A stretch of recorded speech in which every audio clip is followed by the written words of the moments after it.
অল্প অল্প বৃষ্টি পড়ছিল, তাই আমি স্কুটিটা নিয়ে বেরালাম। একটু দূরে যেতেই হঠাৎ জোরে বৃষ্টি চলে এলো। তারপর আমি আমাদের বাজারের পেট্রোল পাম্পে গিয়ে এখানে দাঁড়ালাম। তারপর আমি বোতলে পেট্রোল নিলাম। বোতলে পেট্রোল কেন নিচ্ছি সেটা দেখতে হলে ভিডিওটা কন্টিনিউ দেখতে হবে। বোতলে পেট্রোল নিয়েছি কারণ আগের দিন যে গাছটা কেটেছি সেটা পুরোটা কাটা হয়নি, তাই আজকে আবার দুটো মিস্ত্রি নিয়ে এসে কাটতে, তাই আমি বোতলে পেট্রোল নিয়ে এসেছিলাম। সকালে কিছু খেয়ে আসিনি, তাই কচুরি নিতে আসলাম আমার জন্য, মিস্ত্রিদের জন্য।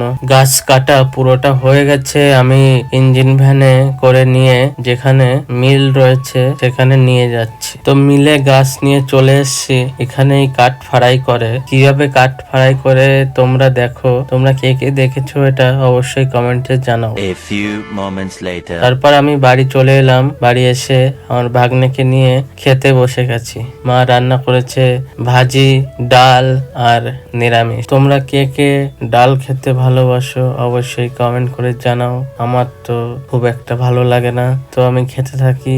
তোমরা ততক্ষণে আমার চ্যানেলটা সাবস্ক্রাইব করো, ভিডিওটা লাইক করো আর কমেন্ট করো।